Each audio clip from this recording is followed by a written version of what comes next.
Baik, kita tiba di kemuncak bulan memperkasa dan memperkayakan lagi pelaksanaan JRP, dan kita semua tahu sepanjang sebulan ini bermula pada 25 Oktober lalu dengan kempen Jom Semak, dan kali ini kita sudah pun selama sebulan itu berkempen dengan Jerayawara ataupun roadshow yang berlangsung di selatan, di utara, pantai timur dan juga di Sarawak. Jadi di situ pelbagai dapatan yang telah pun kita himpunkan, namun bagi pihak MPC penganjur kepada acara pada hari ini pastinya melihat kempen untuk JRP ataupun Good Regulatory Practice, terjemahannya kepada amalan baik peraturan harus terus diperkasakan, kerana kita tahu dalam usaha untuk kita memajukan negara ini banyak elemen peraturan, tadbir urus, garis panduan, bahkan juga undang-undang harus diberikan suluhan baru, harus dilihat semula. Dan di dalam proses itu ada beberapa terminologi yang selalu kita bicarakan, misalnya tentang agile regulation ataupun apa yang diterjemahkan sebagai peraturan tangkas, bertujuan untuk kita menyesuaikan undang-undang yang setengahnya sudah kelihatan arkaik, sudah kelihatan lama, tua, perlu disesuaikan dengan perubahan semasa. Dan perubahan-perubahan itu tentunya harus kita baca dan fahami, melihat dengan institusi yang banyak, kerana setiap undang-undang yang digubal itu akan melibatkan beberapa agensi. Jadi kerjasama di antara agensi ini juga banyak kali ditimbulkan di dalam roadshow yang berlangsung selama sebulan ini, dan ini elemen yang penting kerana untuk kita menyesuaikan peraturan itu ada istilah yang disebut sebagai fit for purpose. Kerana kalau peraturan itu sudah tidak lagi fit untuk tujuannya, maka kita memerlukan elemen agile regulation ataupun peraturan tangkas ini sebagai suatu penyesuaian. Dan kerana itu penting untuk kita khatimah merumuskan dalam perbincangan pada hari ini, mungkin melihat bagaimana elemen-elemen ini harus diperkemas dan difahami, kemudiannya penyesuaian dalam konteks undang-undang. Kita juga tahu banyak undang-undang yang harus, bahkan telah pun dibicarakan di pelbagai peringkat, perlu diubah. Di situ berdasarkan kepada elemen yang sudah pun dibicarakan sejak awal, adanya pendekatan yang disebut sebagai evidence based, ya. Kita juga selalu mendengar, bahkan para politikus kita bercakap tentang keputusan berasaskan data dan sains. Kemudian ini era data raya. Setiap data yang kita cerap itu pastinya ada elemen behavioral. Ini disebut sebagai behavioral insight, BI. Ini saya pun baru belajar ni sepanjang sebulan ni, banyak RIA lah, BI lah, MBL. Ini semua menarik, merupakan learning curve kepada saya sendiri. Tapi hari ini adalah tentang panel saya yang ramai dan mewah pada hari ini, bercakap tentang sebulan pengalaman saya. Ini adalah merupakan learning curve saya antara yang paling curam, ya. A very steep learning curve kepada saya, orang yang berada di luar bidang ini. Hanya mengendalikan dalam bentuk Jerayawara dan juga roadshow. Jadi 4 panelis dibawakan pada hari ini sebagai khatimah kepada sambutan ataupun macam raya pula Cik Zahid. Tuan rumah ada kat sini. Cik Zahid ada di ujung sana. Cik Zahid adalah timbalan ketua pengarah MPC. Cik Zahid, terima kasih kerana melibatkan saya. So at the personal level, I think this is a very truly enlightening to understand further about JRP. A bit mouthful nak sebut good regulatory practice. Dia tu kan, dia susah sikit nak sebut. So Cik Zahid, terima kasih kerana melibatkan saya sedari awal. Dan panelis kita yang berikutnya di sebelah kanan saya ini adalah Datuk Razif Muhammad Noor, adalah pengarah di SPRM. Tentunya kacamata penguat kuasa, bab integriti ini akan menjadi isu penting sepanjang kita berbicara ini. Di tengah-tengah itu iaitu Datuk Andy Siau, pengurusi bersama pemudah ataupun pasukan petugas khas pemudah cara perniagaan. Perspektif industri pastinya kita akan dapat daripada Datuk Andy Siau nanti. Di sebelah Datuk Andy Siau, sekali lagi, jodoh kita banyak ni Dr. Nazman. Jodoh kita banyak. Dr. Nazman Mustafa sekali lagi yang dipertua Majlis Perbandaran Kulim, MPKK, dan itu tuan rumah bersama Cik Zahid Ismail di hujung sana. Inilah panel yang akan memberikan buah fikiran terhadap perbincangan ini. Namun begitu, saya ingin mengingatkan semua tentang kuis. Pihak tuan rumah sekali lagi bermurah hati menyediakan hadiah. Jadi ada voucher Grab, saya difahamkan. Terima kasih banyaklah. Saya tak layak untuk dapat voucher itu sebab terlibat dalam ini. Jadi kalau tuan-tuan menjawab soalan kuis ini, jawapan yang tepat dan paling awal akan 3 pemenang. Jadi kami kongsikan link ataupun pautannya sekarang. Jadi anda boleh mula menjawab, namun harus memerhatikan jawapan daripada kesemua panelis saya pada hari ini untuk kita memahami realiti ini. Saya nak memulakan dengan industri dululah, ya. Kalau boleh Dr. Andy Siau, because we understand that under the predicament of MCO, we call it PKP as well in Malay. So there are a lot of hurdles need to be moderated or perhaps to be surpassed. So in terms of COVID-19 ini, how does industry respond when it comes to agile regulation? So, can you share a bit of insights on this? Okay, thank you very much, Tuan Syed, for inviting me, and also MPC for inviting me to represent Pemuda to this Forum Sempena Persidangan Kebangsaan GRP. Yeah. I congratulate MPC for this. Yearly they have done it to remind the public and the civil service, especially the civil service and private sector, to have this collaboration and partnership, so that any good regulation will make Malaysia competitive as well, and a place to do business. So coming back to your question, I would also like to say that during this period of COVID-19 pandemic, the industry, especially the construction industry and certain service hospitality industry, are the most badly affected.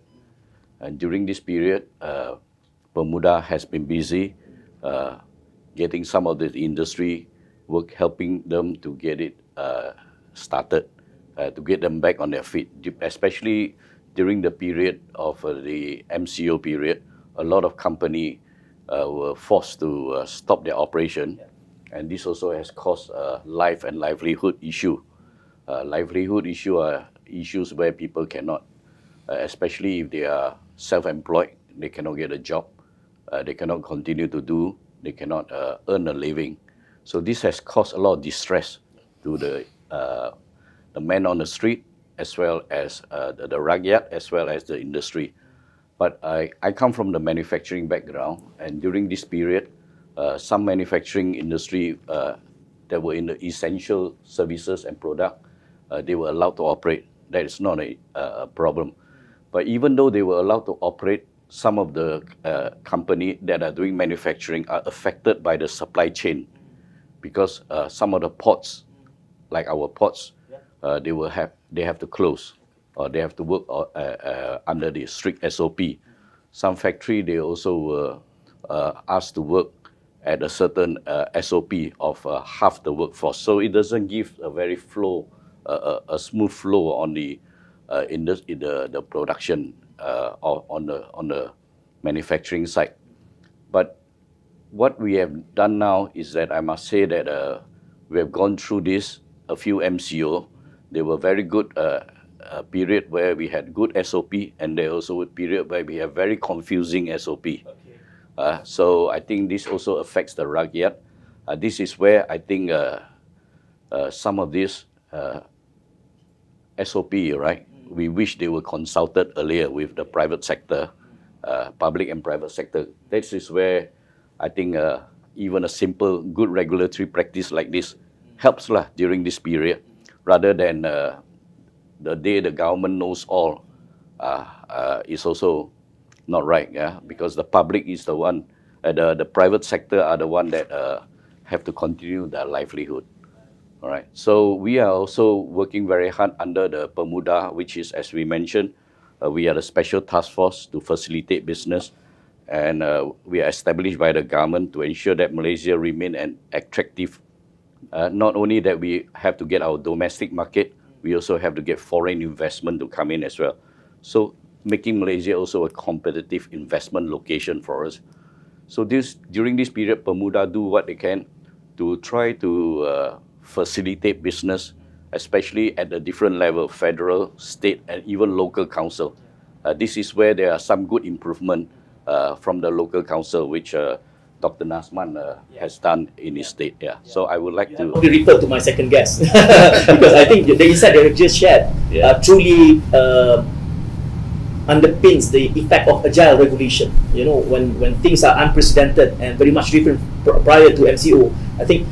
Moving on to Dr. Nazman, we've spoken about this at length, agak panjang juga masa pengalaman ni kerana menarik. Daripada industri, kita beralih kepada PBT. Sebab kita tahu realitinya bagaimana PBT ni akan berinteraksi dalam konteks penguatkuasaan segala ini. Satu elemen yang menarik selalu saja dibangkitkan dalam setiap roadshow yang dilaksanakan adalah agile regulation ini. Diterjemahkan sebagai peraturan tangkas. Ia cuba untuk memberikan gambaran tentang sesetengah peraturan itu boleh dibentur, boleh di budi bicara. Tadi kita sebelum kita kod darah kita ada berbincangkan budi bicara ni kalau hilang budinya tinggal bicara. Bila dibicarakan tu yang menakutkan itu. Jadi dalam konteks PBT ini, bagaimana agile regulation ini boleh dimanifestasikan daripada halangan-halangan yang digambarkan oleh industri tadi dalam pengalaman MPKK? Dr. Nazman. Terima kasih ya, Syed, Datuk, ahli-ahli panel semua. Berkait tentang agile regulation, macam Datuk Andy sebut tadi lah, industri dia berkait tentang apa kelulusan-kelulusan yang akan diberikan oleh pihak local council apabila melibatkan pembinaan, pengoperasian, perindustrian dan sebagainya. Tadi Datuk Andy ada sebut tentang bagaimana pihak industri dan juga business community terkesan dengan PKP. Actually, council juga terkesan dari segi sumber pendapatan, dari segi perkhidmatan yang perlu diberi kepada orang ramai. Sebab uniknya local council ni, dia dilihat sebagai satu agensi kerajaan, tetapi dia self financing, dia kena cari duit sendiri untuk beroperasi dan bertanggungjawab juga memberi perkhidmatan seperti mana yang diperlukan oleh rakyat. Sebahagian daripada fungsi-fungsi kerajaan tu dimainkan oleh PBT. Jadi dalam konteks inilah kita melihat business community itu utamanya berkaitan dengan pembangunan industri. Kita melihat mereka sebagai rakan strategik. Sebab dengan pembangunan industri yang berlaku di sesuatu daerah, dia akan meningkatkan kebolehdayaan PBT itu sendiri. Sebab dia boleh menjana pendapatan juga kepada PBT. Di sinilah kita melihat perlunya ada beberapa, bukan kita kata bila kita buat agile regulation ini bermakna kita kena bulldoze all the rules and regulation. Kita nak tolerate, ini tak perlu buat, ini tak perlu buat. No. Industri masih perlu mengikut semua peraturan-peraturan. Cuma apa yang kita buat di Kulim ialah kita cuba menyusun the compliance timeline ataupun garis masa pematuhan itu. Maknanya ada setengah-setengah peraturan boleh dibuat secara serentak. Kenapa kita nak tunggu secara sequential? Ini siap, ini bila ini siap baru ini boleh buat. Bila ini siap baru ini boleh dibuat. Tetapi kita melihat ada ruang di situ. Dan dia pun tidak bercanggah dengan mana-mana peraturan. Dia tak bercanggah. Jadi ini yang membolehkan kita melihat satu peluang bagaimana kita boleh membantu pihak industri untuk mempercepatkan operasi mereka. Kalau dalam konteks Kulim ini, kita melihat Kulim telah pun diberi satu amanah oleh kerajaan negeri sebagai hub industri berteknologi tinggi. So ini kita punya main fokus kita. Saya bertuah dan berterima kasih kepada pihak industri yang memilih Kulim. Sekarang ni kita ada, kalau di Kulim sendiri kita ada 17,000 ekar kawasan yang kita locatekan untuk industri. Kita panggil Kulim Industrial Corridor, 17,000 ekar, yang mana kita dapati mempunyai segala kelebihan untuk pihak industri masuk membangunkan perniagaan mereka di sana. Jadi kita lihat berkait dengan agile regulation ini adalah satu collaboration ataupun kerjasama antara pihak industri bersama dengan council, di mana kalau kita boleh mempercepatkan, kita boleh menguruskan proses-proses pembinaan tersebut, kelulusan dan sebagainya, industri boleh beroperasi dengan cepat. Sebenarnya PBT pun boleh mendapat hasil cukai taksirannya dengan lebih cepat. Ini bagi saya adalah satu strategik kerjasama yang sangat berkesan antara pihak industri dengan pihak council. Sebab dalam keadaan pandemik, tentulah sesuatu yang tak wajar kalau PBT nak menambahkan pendapatannya dengan mengenakan mengutip cukai-cukai taksiran, menyita rumah-rumah, kedai-kedai dan sebagainya. Bagi saya itu bukan satu langkah yang bijak. Sedangkan kita boleh mencari alternatif yang lain, bekerjasama dengan pihak industri, mempercepatkan proses-proses perniagaan pihak industri. Mereka boleh dapat keuntungan dengan cepat dan juga boleh membantu PBT. Bagi saya inilah agile regulation, berkait bukan saja tentang penyusunan semula pelaksanaan peraturan-peraturan berkenaan, tetapi juga menguntungkan kedua-dua belah pihak. Itu perspektif kami di Kulim lah. Itu baru perspektifnya. Success story-nya nanti itu penting. Walaupun kita dah sembang sikit tentang E10, pihak-pihak terbabit.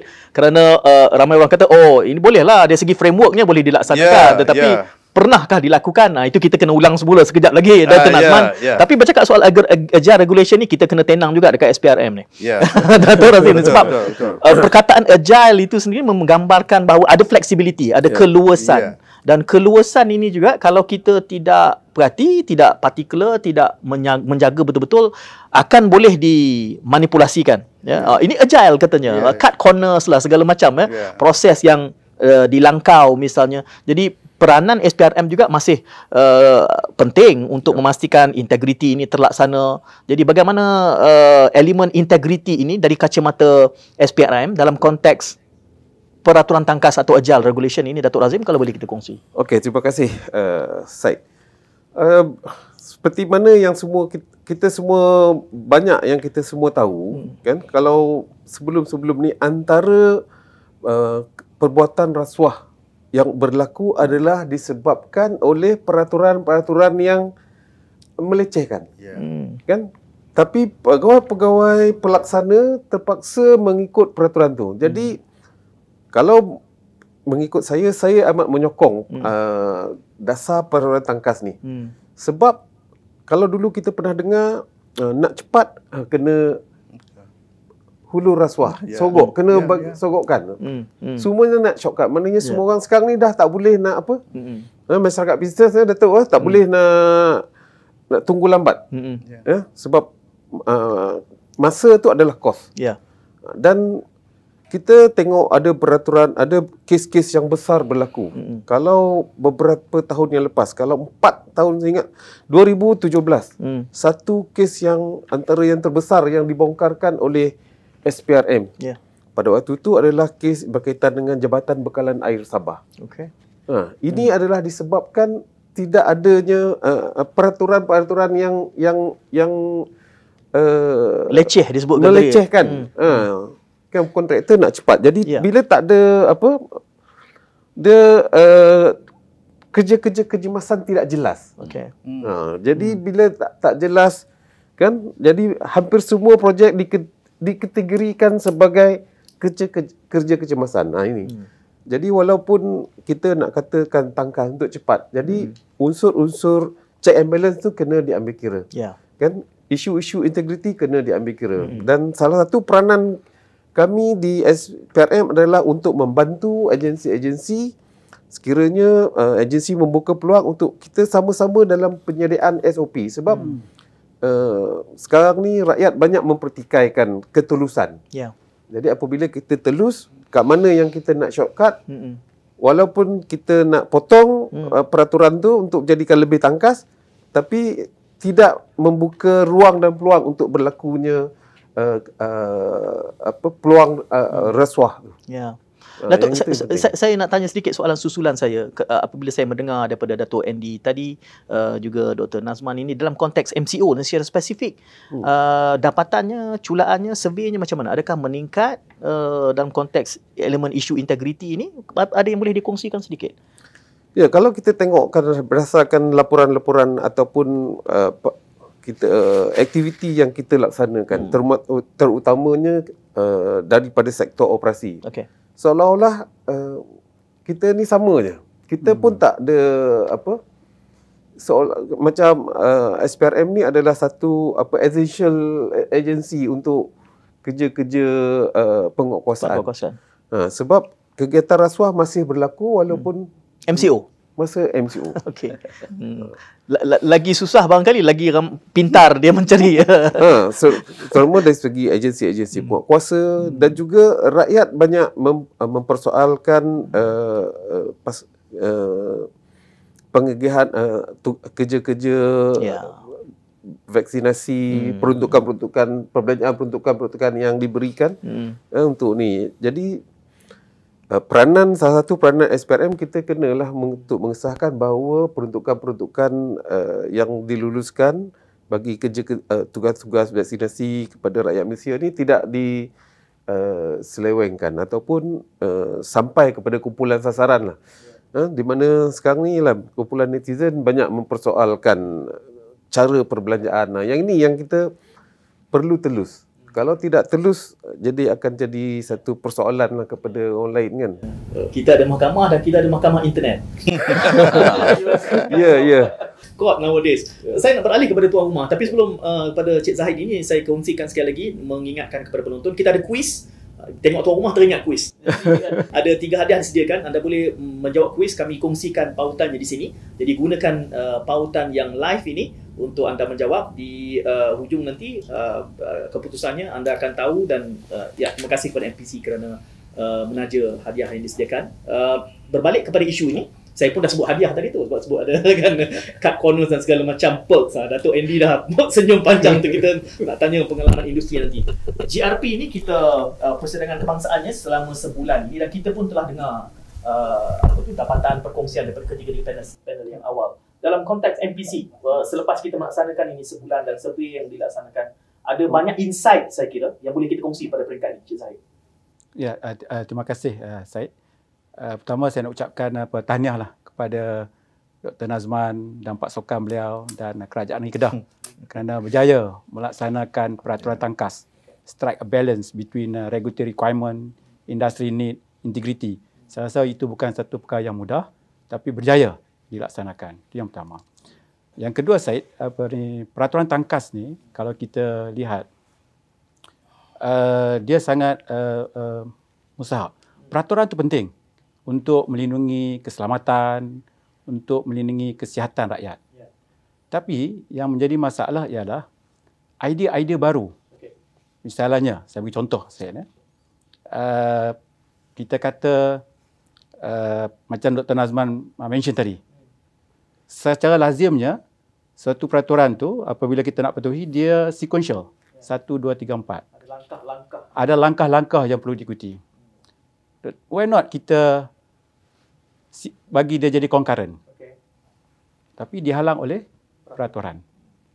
Kita ada idea, misalnya requirement kata kena sign, pen, dakwat hitam.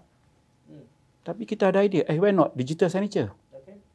Tapi tak dapat dilaksanakan kerana peraturan tidak tangkas. Misalnya, kita kalau hal tanah, kita ada zon-zon untuk kediaman, kita ada zon untuk industri, kita ada zon untuk tanah pertanian. Why not kita kata, kita ada idea yang inovatif. Misalnya, mengapa tidak boleh buat asrama sebelah kilang? Jadi persoalan-persoalan ini tidak dapat dijawab kerana peraturan kita tidak tangkas dengan inovasi-inovasi baru. Jadi sebab itu kita perlukan peraturan tangkas untuk menyelesaikan masalah ini supaya kita tidak ada kerugian kepada inovasi-inovasi. Jadi peraturan ni dia ada agak ketinggalan berbanding dengan idea. Ada gap ataupun kita boleh kata dia tidak duduk sama rendah, berdiri sama tinggi dengan idea. So apa penyelesaian dia perkara ini? Okey, kalau kita terujuk international practice, misalnya World Economic Forum, OECD, dia mencadangkan supaya kita melaksanakan peraturan tangkas yang bermaksud kita buat, kalau bahasa kita dulu kita kata cuba try test. Itu redundant tu, cuba try test tengok. Cuba try test, maknanya regulatory experimentation. Kita ambil satu kawasan yang kecil dan kita buat experimentation. Jadi kita boleh address idea tu. Kalau dia berjaya, kita scale up. Jadi ini dipanggil peraturan tangkas. Dan ini alhamdulillah yang saya kata tadi, Dr. Razman di Kulip ya, ada elemen ni dan melaksanakan elemen ni, dan kita percaya bahawa elemen ini perlu dikembangkan. Jadi itulah daripada sebulan kita buat Jom Semak, dan kita minta semua agensi dan juga kementerian semak peraturan sedia ada. Semak idea-idea baru supaya adakah kita tertinggal jauh dengan idea-idea baru. So dari situ cuba try test untuk kita reduce the gap. Apa yang kita panggil idea tu terlampau ke depan dan regulatory kita ke belakang. Jadi kita nak close the pace between these two. Itu yang saya dah menembual ketua pengarah sebelum ini ya, MPC, dan ini dengan timbalan ketua pengarah pula, dan saya sudah terlibat dalam proses ini selama sebulan. Saya suka kerana GRP ini sudah kita adopt sebagai suatu instrumen nasional. Ada NPGRP, National Policy on GRP. Saya juga tahu MPC ini dia mencerap data ni, jadi selalu bermain dengan nombor ni. Cuma soalan susulan saya pada Cik Zahid, kalaulah tanpa kita melakukan agile regulation ini, what is at stake? How much do you think productivity is affected? Ada nombornya, peratusan ke dalam kajian yang boleh kita kongsikan kalau ada? Kalau kita tak laksanakan ataupun kita gagal memanfaatkan ini, what is the loss figure? to the country? Kalau ada. Ya, terima kasih Syed. Figurnya ada. Okay. Saya bagi satu contoh. Last year, kita bersama Pemuda dengan Datuk Andy kita buat satu simple agile regulation bersama dengan Bomba. Terima kasihlah kepada Bomba yang menyokong, bersama dengan DOSH dan juga utility organisation. Itu saja, satu inisiatif itu saja kita dapat jimat apa yang kita panggil compliant cost saving. 1.7 billion. Hanya satu jabatan. Satu projek atau penambahbaikan. Kita close the idea. Idea kita tahu. The best is that kita kata silent is consent. That is the best idea. Cuma bila kita laksanakan benda itu, kita dapat merealisasikan penjimatan 1.7 billion per year. Jadi statistiknya ada. Kita di MPC kita hanya letakkan target sekitar 2 billion per year. Dan tapi satu projek saja sudah satu projek saja Syed sudah ada 1.7 billion. So sebenarnya ini adalah apa yang kita panggil non-fiscal. Yang dibuat oleh Dr. Razman adalah non-fiscal initiative yang patut kita kembangkan. Jadi when we're talking about ringgit and sen, I have to look into our industry representative, because when it comes to agile regulation, it seems like we can save a lot of money. So we really have to push forward so that there'll be more agile regulatory acceptance and adoption throughout. But from your experience, since you are also pengurusi bersama Pemuda, maybe we can articulate a bit more about this ringgit and sen thing. Because normally people will say that, oh, this is a saving, this is a benefit to the industry per se. What about us, the general public? What is in it for me? For an instance, maybe you have counter argument on this, Dato' Andy. Sometimes on agile regulation or regulation that we would like to review, right? It's not necessary on ringgit, also on health and safety. Especially during this COVID-19, it's more on health and safety. So to protect the lives is very important. But on the other hand, if we have life, we don't have livelihood, we don't go out and work, we don't go out and get the industry moving, the whole economy might collapse. Certainly in Pemuda, whatever the issues that we do, we also study any regulation that we would like to change or review, right? Meets the necessary requirement.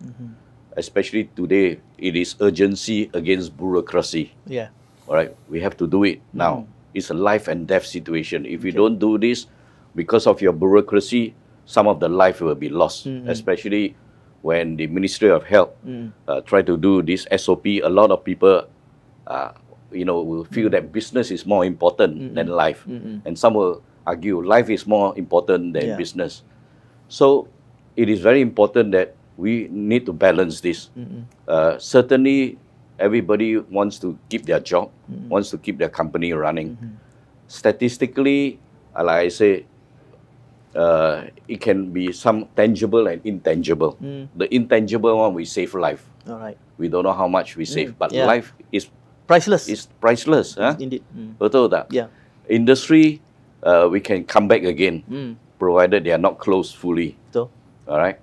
So what is more important is that this agile regulation is really needed now, because we need to study our, not like I mentioned, it's also for the social well-being as well. Strictly for business, yes. For example, the sooner we get a factory to be approved, during this MCO period, COVID-19 period, a lot of government office like the land office, pejabat tanah, local council, they are not open. Industry might be open, but they are not open. Work from home. They are not open, they have to work from home. But it is also not their fault. Because why?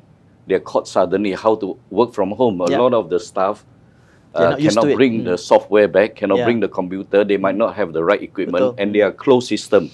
Pejabat tanah cannot just simply give information out like that. All right, so how? And industry demand that, you approve our drawing, and you approve all this construction, and suddenly construction industry also cannot operate. All right, because some of the COVID-19 cases comes from the the living quarters. Right. So today we also work very quickly to tackle the issue. Our living quarter might be a problem because these workers have no social distancing, and health and hygiene is very important. Okay. That's why Act 446 suddenly comes in, Right. which is actually good because we have been accused of human rights issue in Malaysia. So this is also at this moment try to put regulation in order, as well as try to get business in order, as well as to get a livelihood in order. Yeah. So what they have done is we think that the E10 that procedure that they have done is very good. Not only that, the earlier you approve, the earlier people get employed. Right. The earlier the government also can get revenue because the company will be producing. Yeah. So these are all very important. So I'm very happy to note that we benchmark a local council. Yeah. Because there are also some good local council. Exactly. But this is a proven case where the investor themselves speak volume of the work. They're happy, satisfied. Yeah.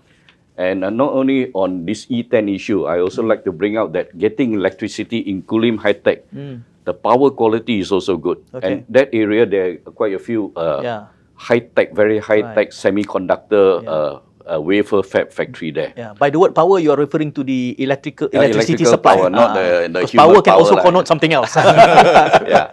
So the electrical power quality is very important. And this part of the world, especially ASEAN, Malaysia has this. Okay. So that makes also another big factory like Intel, I was told, continue to invest in Malaysia and employ and use our center here as a regional center. Okay. So all this, during this COVID period, I will say that even though we have some regulation, but luckily over the period, Pemuda has been working on reducing unnecessary regulatory burden. Okay. Less regulation for us is also better. But he has made it further. Yeah. The regulation that he has, how do you make it more agile? Yeah.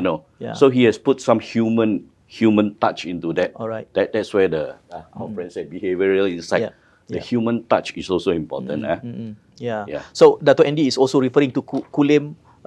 Saya terfikir Kulim lagi kan. What is it about Kulim that works? You're mentioning there are also some good PBT. So that will be my follow up question to Dr. Nazman lah. But I'll hold on to that. That will be soalan cepu mas lah nanti kepada Dr. Nazman. I would like to still hold on to Dato' Andy kerana since we have gone through the MCO for more than 2 years or so, right? Yes. So we start to adapting to the new realities, new normal as we call it. So how does Pemuda and also from the industry side finds our adaptability, our agility? We were talking about agile regulation. Yeah. So do you think that now we are slowly opening up economically? Do you think whatever we have now as compared to now we have an acronym of BC, before COVID, so BC, BC, before COVID. The reality, the old reality before COVID, and now the new normal reality. There are a number of things which already has changed the way how we work. I think in my case, for instance, we are totally becoming a digital company. We don't need a premise anymore. But one of the requirements is to have a premise according to e-perolehan and whatnot. And these are some of the things that need to be reviewed, for instance. So from the Pemuda point of view, how do you find this new reality? Are we ready to move further? Because where there is crisis, there is also opportunity, as people say. Yeah. So what is your response? So that is actually a very good question. We have learned a lot from this COVID-19. In fact, this 2 year has taught us a lot of lessons over the past. In fact, if you ask me, good regulatory practice was in RMK 10. All right, it makes common sense, right? If Malaysia wants to be competitive, right, OECD recommend that, we sign so many trade agreements with outside world, but are we practicing our regulation? Are we making it easy for people to invest in your country? We can be ranked number 12 out of 190 nation under the Ease of World Bank, Ease of Doing Business, right? But that number 12 must be translated to our rakyat, whether the man on the street feels it, investor feels it, So to us, Pemuda is that we will try to focus more on getting life and livelihood going. But during this period, we don't want to go back to the before crisis anymore. This is good, and we have to move forward. Exactly, we move forward because I'm very glad when our Prime Minister announced that we will not go back to all this SOP, and we will try to tackle this as an endemic. You know, this is where the rakyat now has been empowered to be self-disciplined. You take care of you take care of your family, we take care of each other. So, which is very important. And this vaccination program, if you look at it, Malaysian has really done better than some of the developing countries. Surprisingly, we have done it. Now, of course, a lot of Malaysians make a lot of noise here and there. But I say to Encik Zahid, you know, Pemuda try their best. If one meeting, it is too naive to believe that sometimes one meeting for 1 or 2 hours, we can solve the problem. All right? But at least we discuss. But today, that's what Pemuda is doing. We initiate any issues that the industry is facing. All right? Even we wanted to get back the hospitality and the tourism industry, and we are very pleased they are now back. And I believe that from now onwards, any industry that hits the road running, because they've been hanging in the air like a plane wanting to land, tak boleh land ni. Tapi dia punya roda already moving, right, at the runway. So the moment the control tower say, okay, you know, MS, MH, you can land now. The moment you land, it hits the road running. But of course, it must brake lah, otherwise hit straight into the. But here we are not braking. We are hitting the road running because we got a long runway. That is what business will like, business continuity. Business continuity plan in Malaysia has also been thought of, and RMK 12, right, actually has set the direction. And yes, My Digital is very important because Pemuda has been working with My Digital to see the 10 plus 3 indicators of World Bank, the whole life cycle of doing business, including employing worker, government procurement also, you know, are all studied properly. All right, how can we digitalize? Like I mentioned, during the MCO period, a lot of the frontline officers do not have the means, even the internet. They live in a flat. Sometimes when we hold meeting with them, we can see that the children climbing over them and all that. Even having meeting with us. But of course we have... One incident in Sabah, Viviana Mosibin, she had to climb up a tree just to get an internet coverage. Exactly, but there are also people that are... for us to do business is also very difficult. But we also realize that we also open our port. During this period, government MOT was very proactive. They had 4 port release. They discussed with industry so that we keep having supply, essential and non-essential, to keep moving. Because in the container, some of them might be essential, might not be essential, but the whole supply chain I have essential, not essential, essential, not essential. So, you know, the ministry were very open to understand the issue. So, even the MCO roadblock, logistic transport were moving. But certain factories, certain industry, they have to follow SOP. Right. But today, like I say, let's leave all that behind. We move forward, but we still have many other regulations that need to be reviewed. And we have to put in both regulation with the behavioral science behind it. Understanding the human needs. You know, for example, a majlis, they like to collect rates and tax. But they also need to motivate people to come and pay the tax. Some majlis use clever idea like you come and pay the tax, right? I give you a pot of flower to bring back. You can plant. Saya tak tahu kalau itu dikulim atau tidak. Tapi that defeat the digitalization process. We still have to go. How do we go to his office during MCO to go and pay your rate? Betul tak? Betul. So on the front line, we always say, right, in Pemuda, we would like to tackle the issue of paying the government, which are sometimes very mandatory to pay. We have no choice. We must pay income tax. We must pay rate. We must pay. Kalau tak pay, sita ni, like what he said. But he doesn't want to do that. Very negative. So very good. Today, these people are putting a bit of behavioral science in their thinking that they don't want to do things to harm the rakyat. This is where Pemuda comes in and say, yes, these are the things that you can improve. You know, we are not making popular, we are making sure that the rakyat are happy. We delight the rakyat. You know, the rakyat will look forward to working with you. Quite a number of things. Maybe I will bounce to Cik Zahid later on. Because I think, true enough, aside from agile regulation, there must also be equipped with wisdom. You know, what's the point of digital initiative if later on you still have to go to just to get a pot of flower? Maybe itu nantilah. Soalan cepu mas tadi kepada Dr. Nazman tu saya reserve lah nanti tu untuk mengetahui contohnya. Saya beralih kepada Datuk Razim terlebih dahulu kerana kita tahu dalam konteks regulation, bahkan juga SPRM, dia tertakluk kepada undang-undang yang tertentu. Bagaimana boleh ditentukan bahawa sesuatu agility, keluasan, flexibility tu okey, ini budi bicara.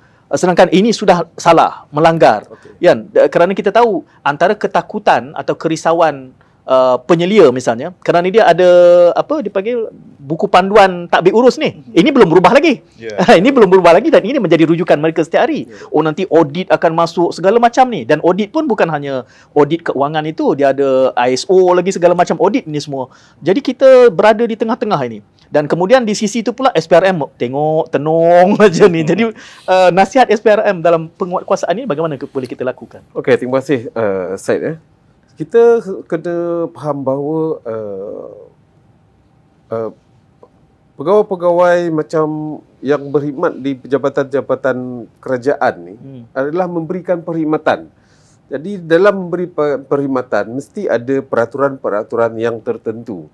Dan sekarang ni kerajaan sendiri telah pun kita dah ada sebenarnya lama dah kita dah ada bila kita cakap macam sekarang ni GRP kan. Tapi pada peringkat perkhidmatan kerajaan kita sebut best practice. Apa-apa ataupun dulu good governance kita kata kan. Best practice procedure. Kita memang dah lama kita amalkan. Dan kerajaan sekarang ada menyediakan platform-platform daripada peringkat bawah sehinggalah peringkat tertinggi. Seperti mana yang kalau biasa dengar JA, Jatuhan Kuasa Anti Rasuah. Sehingga kan peringkat kabinet, isu tu dibawa, kalau isu generik akan dibawa kepada peringkat kabinet di mana nanti keputusan semua sekali kena ikut. Kita panggil JKMA, JKKK MAR, Jatuhan Kuasa Kabinet mengenai anti rasuah. Kan? Jadi semua agensi-agensi sepatutnya untuk katalah agile regulation. Kalau dia nak ubah apa dia kena masukkan dalam tu sebab ada komponen kriteria tabik urus. Anti rasuah nak ubah undang-undang ke, nak ubah peraturan ke, kan mana best practice. Yang itu yang perlu semua memainkan peranan. Dan apabila tak boleh diselesaikan di peringkat bawah sehingga kerana mungkin melibatkan undang-undang atau enactment, dia akan pergi ke sehingga peringkat atas. Kalau negeri sehingga yang dipengerusikan oleh SS Setiausaha Kerajaan Negeri.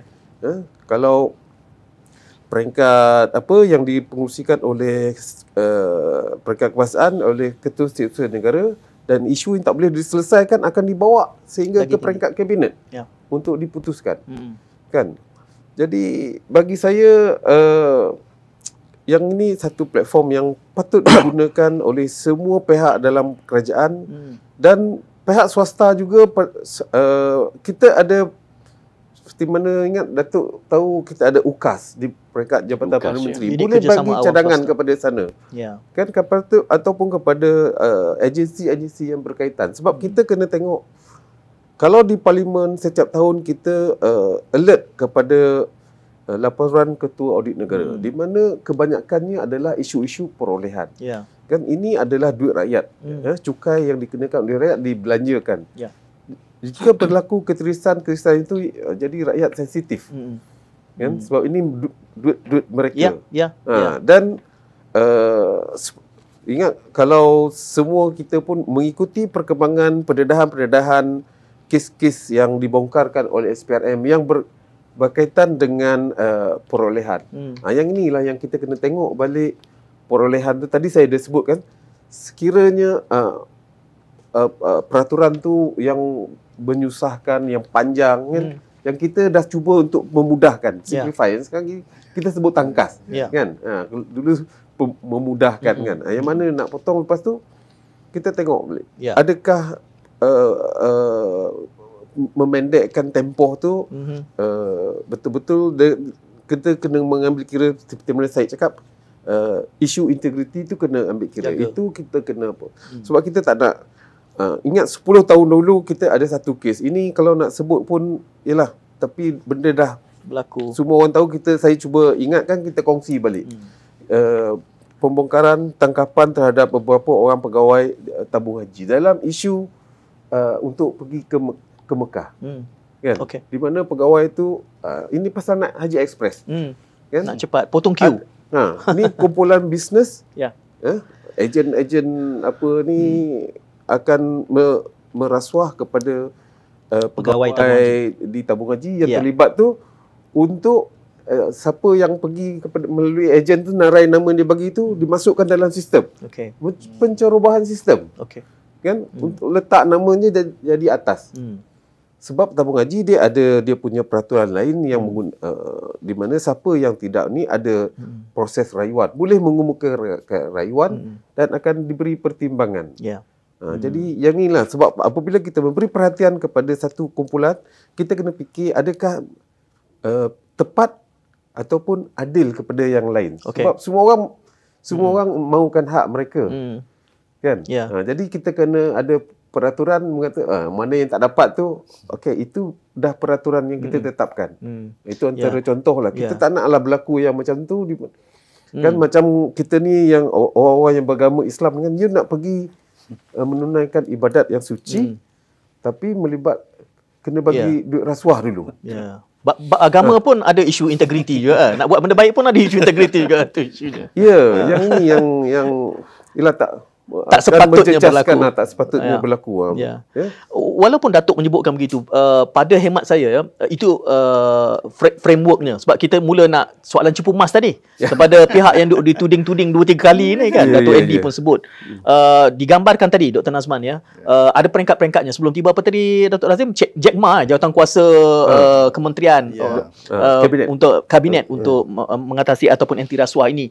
Tetapi Kulim sudah melaksanakan dengan E10. Saya tahu sedikit cerita tentang E10 sebab saya pernah menemubual Dr. Nazman tentang ini.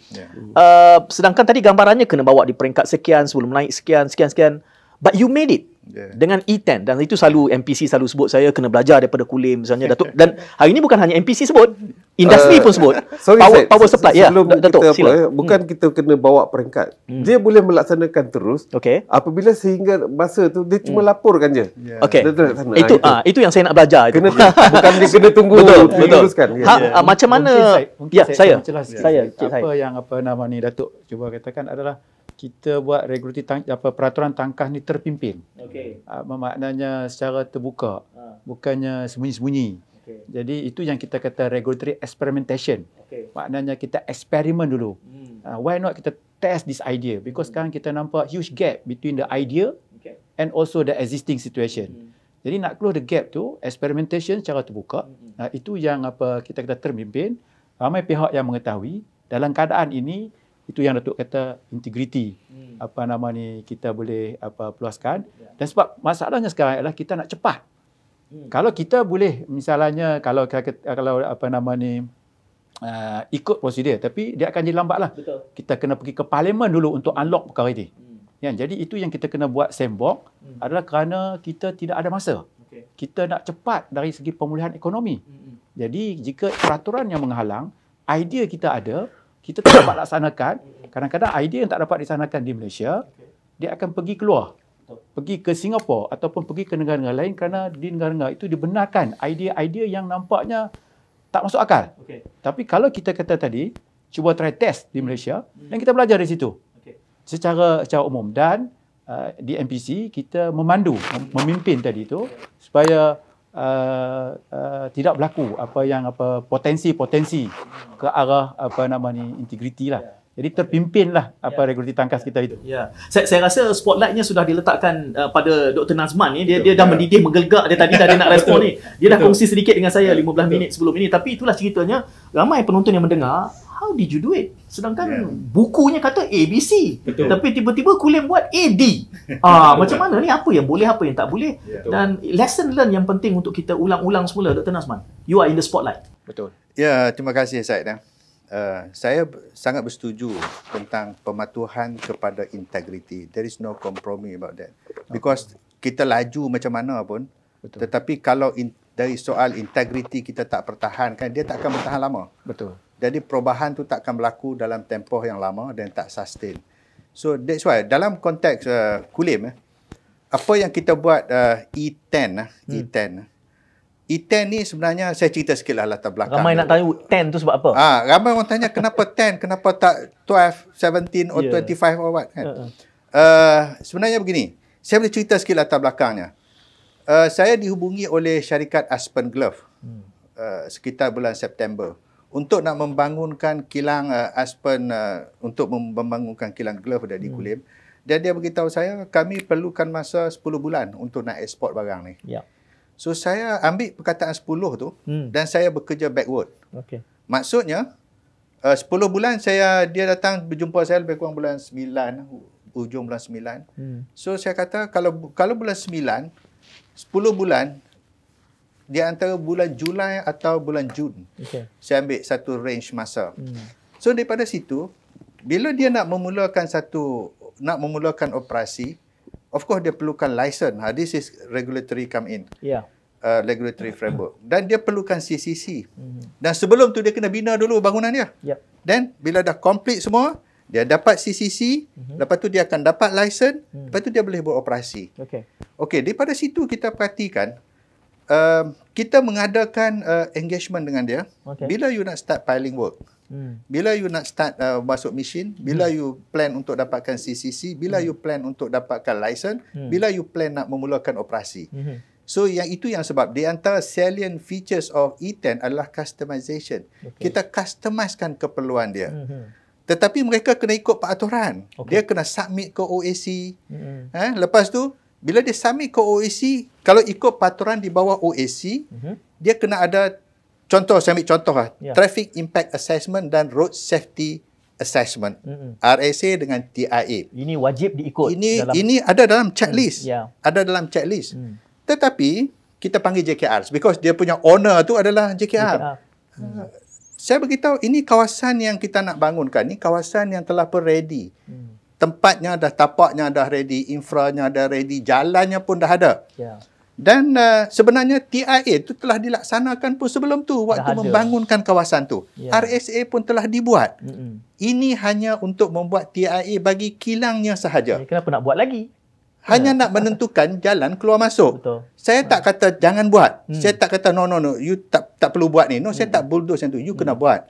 Tetapi dalam proses you nak buat TIA yang 3 bulan tu, can we allow them to start their piling work? Concurrent. Sebab dia tak mengganggu apa-apa pun. Dari segi traffic impact assessment dan road safety assessment. Dia nak buat piling je, Datuk. Apa kena mengena dengan benda tu? Saya kata besok nanti yang nak bagi CCC ni adalah dia punya consultant. As long as you tak ubah bangunan tu, you boleh piling je. Besok kalau kita tunggu dalam normal case, kita mengambil masa 24 bulan. 24 bulan pun you lulus juga kan? You bukan suruh dia runtuh bangunan pun. Kenapa nak? Dan tak ubah pun. Antara bulan pertama sampai bulan ke-12, bangunan tetap macam tu. Piling tetap macam tu. Can we allow them to start their piling work? Piling work saja makan masa 3 bulan. By the time dia selesai piling work, dia punya RSA dengan TIA dah lulus. So, itu yang saya kata. Di situ saja jimat berapa masa? 3 bulan. 3 bulan. 3 bulan. Dan selepas piling work, saya tak tahu, ni Dato' Andy lagi mahir. Waktu saya bentar dekat Pemudah dulu, saya beritahu benda tu, saya tak mahir. Tetapi based on pengalaman saya, selepas piling work, superstructure-nya tu dah mudah dah. Nak letak dinding, nak letak bumbung, semua tu dah jadi cepat. Itu sebab Aspen Glove, dia manage untuk siapkan construction dia dalam masa 7 hingga 8 bulan. Tetapi dalam konteks ini juga, itu saya sebut, E10 ni dia bukan satu pihak. Dia mesti effective interaction. Maknanya, kalau kita lulus cepat pun, kalau industri ataupun investor tu ada masalah dengan kontraktor, dia pun tak jadi juga. Ada juga kes yang macam tu. Kontraktor dia tak kompeten dan ada masalah-masalah lain pun tak boleh dapat juga 10 bulan. Tapi, Alhamdulillah, Aspen Glove, dia manage to get all this thing done within the period of time. So, dia boleh complete dalam masa 10 bulan. Dan dia boleh 7 bulan construction, 2 bulan tu untuk nak dapatkan CCC, nak dapatkan license. Satu lagi yang kita buat ialah, untuk dapatkan CCC sebelum ni, kena tunggu complete dulu bangunan tu sampai bata yang terakhir. Barulah boleh mohon CCC. Sedangkan proses nak mohon CCC tu, dia ada proses-proses dia. Dia ada daripada G1 sampai G21 punya borang-borang tu, dia boleh submit 2 bulan sebelum tu. Dia boleh ready dah. Sebab ada setengah tu dah ready pun. Dia boleh pun berjalan serentak. Begitu juga dengan license.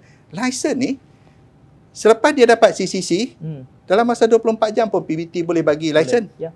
Sebab syaratnya mesti CCC. Betul. Dan dia ada isu-isu lain dan ada beberapa syarat lain. CCC, kemudian dia dapat daripada beberapa kriteria yang lain. Benda tu boleh dibuat lebih awal. Boleh dibuat lebih awal dan by the time dia siap CCC, kalau kata 24 jam ekstrim sangat, ambil masa beberapa hari. Saya ingat itu pun dah boleh mempercepatkan proses-proses tu. Sebab tu saya kata agile regulation dan E10 ni it's not necessarily you nak kena bulldoze, you nak skip itu, skip ni, no. Semua kena buat. Tetapi just matter of kita panggil apa, compliance timeline. Kita boleh susun dia secara bersekali dan tak payah tunggulah sequential benda-benda tu. Dan saya pun saya tak tahulah Datuk. Saya tak jumpalah satu peraturan yang kata mesti sequential. Dia memberi ruang di situ untuk kita melihat perkara itu secara bersekali. Sebab itu kita memohon kepada investor kalau boleh bila dia nak submit OAC, dia submitlah secara serentak. Jangan dia submit separately. Nanti kita ada plan kebenaran merancang, jalan dan parit, lepas tu kerja tanah, bangunan dan sebagainya. Kalau dia boleh submit secara serentak, kita boleh tengok secara menyeluruh dalam tempoh yang sama. So tak timbul isu perbezaan nanti kelulusan ni bila dah lulus yang ni, masuk yang ni lulus macam lain pula. Itu akan jadi masalah. Ini terlalu terjadi. Ini kita cuba kita panggil streamline lah, susun balik semula. Dan dia tak bagi saya, tak tahulah, bagi saya dia tidak melanggar apa-apa peraturan pun. Dan dia semua peraturan perlu dipatuhi. Cuma just a matter of kita panggil compliance timeline. Dan apa yang kita tambah baik satu lagi ialah, of course dalam tempoh construction period of time tu, dia akan ada masalah. Di sinilah PBT akan come in. You ada masalah apa? Kami ada masalah begini. Kita cuba facilitate mereka, panggil agensi berkenaan. Apa masalah dia orang ni kan? Bagaimana kita boleh tolong dia percepatkan perkara-perkara ni semua. So, itu yang kita cuba facilitate dan dia ternyata dia boleh dilaksanakan. Tetapi, saya perlu ingatkan di sini, E10 bukan semestinya 10 bulan. Itu Aspen Glove. Itu Aspen Glove yang berjaya melaksanakan projeknya dalam masa 10 bulan. Dengan pelaburan kota, silap saya 280 juta. Ada projek yang sampai macam ATNS kan 8.5 bilion, of course dia takkan boleh selesai dalam masa 10 bulan. Tetapi spiritnya ialah kita tak nak projek tu delay sebab sequential tadi. In fact sekarang ni pun ATNS pun kita dah bagi kebenaran kepada dia untuk start piling works. Sebab dia dah bagi kita, dia tak ubah dah. Dia dah tak ubah lagi dah dia punya layout plan tu dan kita bagi start dia buat piling works. Sebab dia piling works saya rasa memerlukan masa yang agak panjang dan dia tak mengganggu proses-proses yang lain. Sebab demarcation semua dah dibuat, plain area, plot ratio semua dah di taken care of. Cuma nak start. What's the ringgit value of this time saving? Secara umumnya untuk Aspen Glove, kita tanya, dia boleh menjimat, kalau dia buat 24 bulan, sekarang dia boleh cut short kepada 10 bulan, dia boleh jimat 20 juta lebih. Di antara 21 hingga ke 27 juta kalau tak silap saya lah. Untuk majlis, kalau dia terpaksa bergerak sampai 24 bulan, kos kita pun ada juga. Nak kena buat mesyuarat, nak kena buat pemantauan, kita boleh jimat lebih kurang 600,000. Dari segi penjimatan kos kita lah.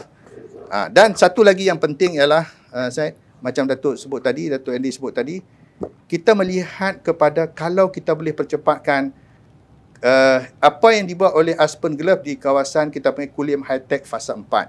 Dia keluasan 380 ekar. Kalau kita boleh bangunkan, sekarang ni dah penuh, tinggal satu saja plot, itu pun dah di booking oleh satu syarikat daripada Jepun, cuma dia tak mulakan dia punya construction lagi. Kita boleh menyediakan lebih kurang 10,000 peluang pekerjaan. By 2023, kalau semua ni complete, 10,000 peluang pekerjaan. Aspen saja 2,500 peluang pekerjaan. Dan ATNS boleh offer 6,000 peluang pekerjaan. Spin-off is very good. The spin-off, for example, like I say, the earlier the factory run, the earlier people get employed. The earlier the government also can have income tax. The company also have production. All the spin-off, it's some of them are tangible, some not intangible. But I must congratulate lah. The leadership is strong. That's why he is able to coordinate everybody. Saya suka komen Datuk Andy itu tadi, dan saya membaca bahasa badan Cik Zahid sebab dia suka. Dia mengangguk dia sampai ke dada. Dia yang boleh buat simulasi. Itu NPC have the technique. Right. Because this doesn't come by accident. E10 evolved from OSC 3.0, which under KPKT, Kementerian Perumahan dan Kerajaan Tempatan. They started this OSC in 2007. They roll out. Alright. During this period, they have improved a lot. Tapi sebenarnya, this is a good case. Certainly, every good case, MPC's job lah to benchmark. Kita benchmark. Alright. Is hopefully that success breeds success. Right. So that all the local council will ask him how it's done. Of course, there's no secret here. Proper checklist. Kita ada procedure. Alright. Hire good consultant also. If you have a big project, hire people that are competent, train them. Alright. Even the local council, but private also need to. You don't want an engineer who doesn't even understand the OSC process. Yes, exactly. So you don't want the planner who doesn't even know that this is a gazetted area. And you also don't want to know the technical agency like Jabatan Bekalan Air atau Jabatan Tenaga. Alright, all this information must be transparent. You don't need to go and beg them, please. I want to have information on power supply and water. So he has made this available, possible. So I say, like any success of an organization is the leader. It's a leadership issue. So sometimes leader like that, they get promoted. Alright, and somebody take over, change the rule. It shouldn't be. Okay, itu yang saya nak bawa kepada Cik Zahid ni kerana dia dah tiba kepada peringkat pembudayaan. How to inculcate and acculturate benda ni. Banyak gambaran yang saya belajar sepanjang sebulan ni Cik Zahid adalah perubahan mindset. Dan satu perkara yang bagusnya dalam konteks MPKK kalau kita jadikan itu benchmark adalah kerana dia top down approach. Tetapi dalam perubahan peraturan ini, nanti nak tanya dengan Datuk Razim juga kan, ada elemennya yang mungkin orang bawah ni, subordinate yang identify agile regulation ini, perlu diubah sana, perlu diubah sini. Kulim bertuah, dia trickle down. Daripada atas, mengarahkan, nampak dan buat. Tapi bagaimana kita nak membudayakan ini? What will be the strategy? Satu. Dan juga soalan, tadi kita tengok pada PBT. Tapi saya kira kita juga harus meluaskan JRP ini dalam konteks yang non-PBT, yang mungkin sektor-sektor lain yang sifat ni. Bagaimana itu dilaksanakan dari kacamata MPC? What will be the next strategy forward? Ya, terima kasih Syed. Yang pertama, kita kena ada champion. Jadi sekarang Alhamdulillah kita dah ada champion. Iaitu Kulim. Ini success story yang kita akan kongsi. Success story yang kita ada. So, bila kita dah ada success story, kita dah believe bahawa benda ni work. Dan seeing is believing. Kalau dulu kita terpaksa, saya ingat waktu 10 tahun dulu Datuk Andy 2007, World Bank dia ukur prestasi urusan mendapat permit pembinaan. Ranking kita 100 lebih daripada 190 negara. 10 tahun dulu. 2007, 2018, 2019, 2020. Kemudian kita berbincang macam mana Dr. Nazman buat dan kita fix this problem. Sekarang 2020 ranking kita nombor 2 dalam dunia daripada 190 ekonomi. Kita dah ada satu success story di Kuala Lumpur. Of course kita tak puas hati sebab PBT contohnya kita ada 140 lebih PBT. Orang kata di Kuala Lumpur ni sebab ibu kota, bajetnya banyak. Kalau yang pandai-pandai semua duduk di ibu kota. Kalau yang kurang pandai sikit duduklah di Kulim. Tapi kita fikirkan di Kulim juga boleh buat. Bukannya hanya saiz yang menentukan, tapi adalah individu di dalam sesuatu kawasan itu yang menentukan bahawa boleh atau tidak dibuat dan dibuktikan boleh buat dan berjaya. Jadi bila dah berjaya, sekarang ni kita dah ada 2 story yang sukses. Tadi. Jadi kita menggalakkanlah semua kerajaan tempatan untuk melaksanakan perkara ini. Dan strategi kita adalah macam kita kata tadi, seeing is believing. Dr. Nazman kan enough present ke merata-rata tempat. Last 2 weeks di Pahang kan, dan sebelum tu di Pemuda, bersama dengan YB Tokpa kan, bila share meeting dengan Datuk Andy. So itu strategi kita, maknanya kita kata tolonglah benchmark ini. Itu yang pertama. Okey, yang kedua, kita juga expand kepada sektor-sektor lain. Okey, sektor-sektor lain ni interesting. Selain daripada sebenarnya kalau dari segi teori kita boleh benchmark juga apa yang berlaku di Kulim, tapi kadang-kadang sektor-sektor lain ni dia rasa tak sesuai. Kita mempunyai hubungan yang baik dengan OECD dan juga Apex. Jadi kita boleh bawa juga input-input daripada luar untuk dilihat. Misalnya saya dengan Datuk Andy, kita tengok sekarang ni ranking kita agak tidak begitu baik untuk elemen starting a business, memulakan perniagaan dan operasi. Kita berada di tangga 100 lebih berbanding dengan New Zealand nombor 1. Dan Singapura sekitar 10 lebih. Jadi last week juga 2-3 minggu lepas kita bawa agensi Citro Maya connect dengan rakan-rakan kita di New Zealand dan melihat bagaimana New Zealand boleh melaksanakan agile regulation ini dan mereka dapat kedudukan yang baik. Mereka memberi advantage kepada peniaga mereka.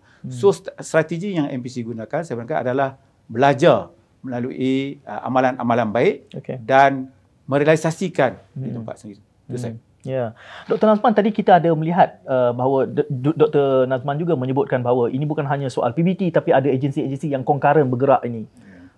Bagaimana synchronization ini, penyelarasan ini, kerana itu dah teritori lain dan kementerian lain dan penyesuaiannya dan supaya kefahaman hari ini kita ini dah khatimah kepada 1 bulan ini kan. Jadi banyak messaging yang besar kita nak sampaikan kepada audience kita. How do you tackle all this, synchronization aspect of GRP implementation? Terima kasih Zaid. Kita bercakap tentang construction saja ni. Sebab industri akan bermula dengan submission for construction. Kalau yang ni lambatlah yang lain. Dan dalam hal construction ni, dia melibatkan pelbagai agensi. Kita ada 15 agensi yang kita nak kena tengok. Tetapi itu secara generalnya. When it come to kita panggil locality tertentu, dia sebenarnya ada beberapa penyesuaian yang boleh dibuat. Itu general. Kita tak boleh. Saya pun berpendapat OAC sangat bagus. Cuma apabila kita generalizekan OAC itu di semua tempat, dia akan jadi beberapa masalah yang perlu kita tengok semula. Saya ambil contoh. Macam saya kata tadi lah, kalau kita panggil kawasan pembinaan tu telah pun ready. Tanahnya telah diratakan, plotnya telah ready, utility-nya, infrastrukturnya semua dah ready. So dia tak sepatutnya menjadi masalah yang terlalu besar. In fact, saya ambil contoh yang selalu menjadi igawan kepada industri adalah EIA, Datuk. Environmental Impact Assessment. Yes, EIA. Alam sekitar. Okey, EIA ini saya pun tak pandai sangat, baru belajar macam saya jugalah. Baru belajar. EIA bila dia nak membangun ke satu kawasan yang ada keluasan tertentu. Kalau tak silap saya 50 ekar kot atau lebih. Dia kena conduct EIA report. Tapi itu kalau berkait dengan dia nak membangunkan kawasan berkenaan. Tetapi dalam konteks kawasan industri ni, EIA telah pun dibuat sebelum tu. Itu yang saya kata, ada part-part yang kita boleh, there is some room for, kita panggil penyesuaian, Datuk. It's not necessary. Saya tak kata you tak payah buat EIA. Benda dah ada. Benda dah ada. Kemudian ada certain industri dia tak perlu pun conduct EIA bila dia nak buat operation. Ini dia boleh rujuk dengan Jabatan Alam Sekitar. So bagi saya, ini yang saya kata, itu bila berkait dengan jabatan-jabatan tertentu yang 15 tadi, kita kena tengok jabatan mana yang relevan, yang perlu dilihat secara terperinci. Macam bomba. Bomba sangat kritikal kerana mereka akan meluluskan borang-borang tertentu supaya CCC boleh dikeluarkan. Itu sebab dalam konteks E10, salah satu featuresnya lagi adalah dia kena ada consultation lebih awal. Kita dalam untuk Kulim, apabila sesuatu industri berminat nak membangunkan industri di Kulim, kita akan minta syarikat berkenaan buat dia panggil project briefing session kepada majlis. Di situ kita dah panggil semua dah.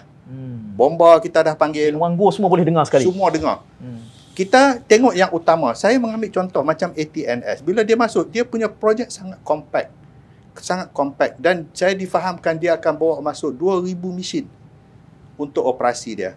So kita minta dia buat briefing. Dia brief kepada kita semua layoutnya, bangunannya macam mana, keluasan jalan di dalam plan dia macam mana. Kita tanya Bomba, is it okay? Bomba kata, oh ubah ini sikit. Dia akan ubah. Sebelum dia submit ni. Sebab bila dia dah submit, masa tu akan jadi masalah. Sebelum dia submit, kita ambil masa sikit untuk dia brief. Okey, yang saya difahamkan, KPKT tidak membenarkan pre-consultation ni, Datuk, sebab kita minta dia berhubung dengan setiap agensi. Itu masalah kepada dia. Saya, syarikat saya nak bangunkan industri, saya kena jumpa satu. Kalau 15, macam mana saya nak? Yang tu saja mungkin 6 bulan, 7 bulan gone. Tetapi kalau kita boleh duduk bersekali, contoh macam saya kata tadi, kalau dah kita tahu, projek ni dia keperluan EIA dia rendah sebab kita dah buat dah dulu. Sebab dia ada list yang perlu buat EIA, yang tak perlu buat EIA. Kita boleh consult terus. Dan kita boleh minta pandangan daripada agensi-agensi berkaitan daripada awal. Bagi saya ini nak mengurangkan ketegangan antara PBT dengan agensi-agensi ini bila pelaksanaannya besok berlaku. Jadi apabila urusan-urusan itu selesai, saya percaya lebih kurang 80%, 85% considered done. Bila dia masuk tu mungkin ada minor lagi lah yang perlu diuruskan. Ini yang saya kata kita buat kalau dalam konteks MPC, Mahaguru kami MPC ni, maknanya inilah behavioral insight-nya. Kita tak mencari jalan pertembungan. Kita mencari jalan penyelesaian, engagement. Kita cuba berunding lebih awal supaya memudahkan industri. Sebab setengah-setengah industri mereka datang daripada luar negara. Dia mengalami different experience. Di Vietnam dia lain, di China dia lain, di Korea lain. Dia tak tahu apa yang akan berlaku di sini. Kalau kita membiarkan mereka bersendirian, mungkin mereka akan ada masalah. Itu yang kita panggil facilitation. Kita panggil, duduk, datang ke office, berbincang. Tapi apa yang kami buat bila waktu pandemik ni, Datuk, dah tak boleh berjumpa, kita buat online saja. Sebab itu Datuk sebut tadi ada setengah office tutup, tapi di Kulim tak tutup. Kita tak tutup. Dia boleh submit OAC dan kita tak ada, in fact engagement pun berjalan seperti biasa tetapi online. Itu sebab kita boleh, bagi saya digitalization pun sangat penting sekarang untuk mempercepatkan proses. Kalau tunggu nak buat fizikal dan sebagainya, mungkin kita akan memakan masa yang panjang. Itulah sikit sebanyak. Saya mendengar penerangan yang sangat bermakna ini. Saya tak pasti mungkin MPC sudah melaksanakannya. Perlu direkodkan sebagai sebuah penerbitan. Bukan hanya dalam konteks digital, tapi dibukukan. Ini kesan saya lah.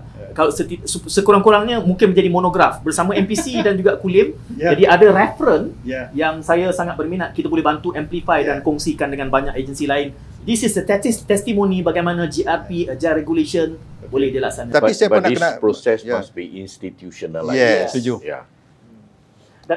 Cakap soal buku ni, Dato' Andy banyak buku dia bawa ni. Industri bawa buku ni. Cuma saya nak mention jugalah saya. Saya tak mengatakan apa yang kami buat di Kulim itu terbaik. Itu masih boleh ditambah baik. Saya pun dapati masih banyak ruang dan kami pun masih menghadapi beberapa kekangan-kekangan. Saya rasa ini perlu ditambah baik dari semasa ke semasa. Cuma bagi saya apa yang kita memulakan itu dah menjadi satu titik tolak kepada satu usaha perubahan. Begitu juga saya ingat kita memerlukan juga input-input daripada SPRM. Terutamanya timbul juga soal apabila terlalu banyak sangat kita panggil apa? Adjustment ni, there is room for other things. Manipulation also. Manipulation. Kan? Itu saya pun terfikir benda tu. That's why kita kena jadikan dia satu kena dapatkan input-input daripada SPRM juga bagaimana kita boleh mengelakkan perkara-perkara tu daripada awal. Sama juga kalau E10 tadi nak proses pembinaan kilang, kita ada consultation daripada awal, and dalam pelaksanaan E10 kalau kita nak pakai E10 lah, saya ingat perlu juga input-input sebab mungkin saya tak nampak ruang-ruang yang SPRM nampak. Jadi ada ruang-ruang yang boleh kita tambah baik supaya dia lebih mantap dan cepat, tepat dan tidak berlaku salah guna kuasa dan sebagainya. Itu yang kerana salah satu syarat mengapa jenayah boleh berlaku adalah kerana adanya peluang. Jadi agility ini boleh jadi peluang. Betul. Cik Zahid. Ini yang saya suka Dr. Razman. Kalau kita kata tadi, kita buat eksperimen, kemudian kita belajar dari situ, dan kita buat eksperimen. So Dr. Razman tunjukkan ciri-ciri itu. Dia tak satisfied apa yang dah achieve. Dia masih lagi belajar. Dia masih lagi belajar. Yang belajar ni adalah continuous. Jadi itu yang boleh menyebabkan dia sentiasa bertambah baik. Jadi inilah elemen yang agile yang kita nakkan. Kita bertindak tangkas, respon kepada industri. Di samping kita belajar.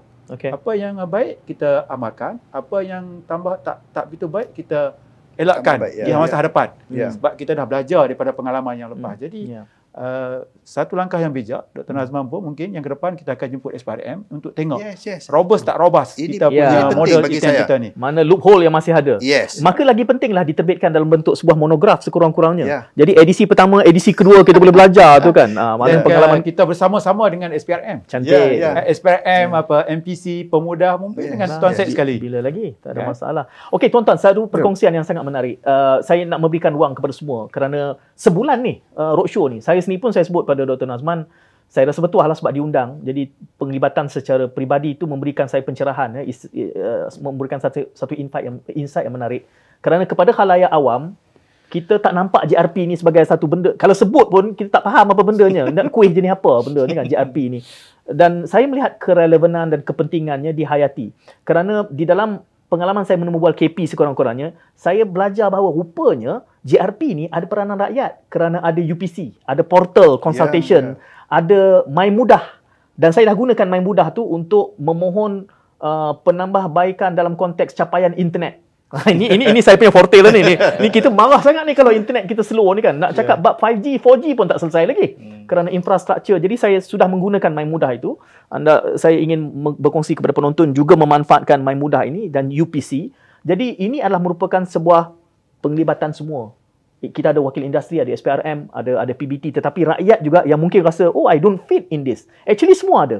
Kerana semua adalah akan menjadi beneficiary kepada apa juga penambahbaikan yang cuba dilakukan. Dan terima kasih kepada MPC lah kerana meneraju usaha ini.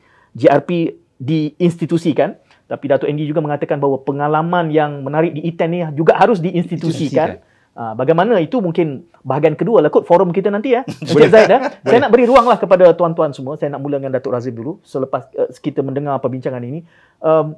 Apa hikmah, insight, wisdom yang harus kita timba dari sini untuk kita bergerak ke hadapan dengan mengambil kira penonton kita ini mungkin stakeholder yang pejabat awam, penyelia, ya, industri dan awam seperti saya ni. Saya nak mulakan dengan Datuk Razim dulu. Okey, terima kasih.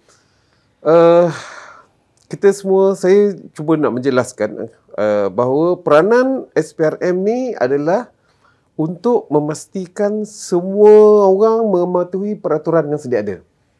Dan seperti mana tadi kita dah dengar daripada Dr. Nazman ya, bagi saya itu satu pengiktirafan yang kita berikan kepada MPKK kan, kerana kita dah menampak peranan mereka memainkan peranan memperkasakan ataupun meningkatkan integriti di situ. Kan, di mana boleh memotong kos masa. Kan? Ini penting sebab sekarang ni semua nak cepat. Syed pun cakap semua nak cepat.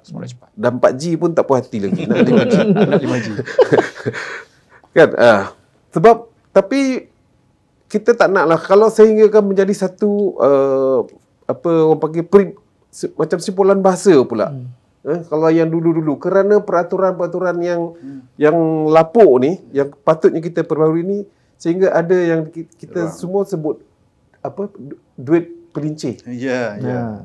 Kan? Duit kopi. Tak, ini sebab nak cepat. Nak cepat duit pelincir. Duit pelincir. Maknanya benda ni memang dah membudaya. Benda common. Sehingga kan jadi satu peribahasa pula. Duit pelincir. Nak cepat. Kena bagi duit pelincir. Nak cepat. Ada lagi yang lain, duit kopi pun ada, under table pun ada, macam-macam lah istilah. Kalau apa tu leisure fair lah, benda tak ada kan? Tapi bayar kan, benda ni ini yang penting. Jadi dan kita kena tengok sebab apabila sekarang ni semua agensi-agensi yang berkaitan dengan kerajaan dan agensi kerajaan kena membangunkan OACP.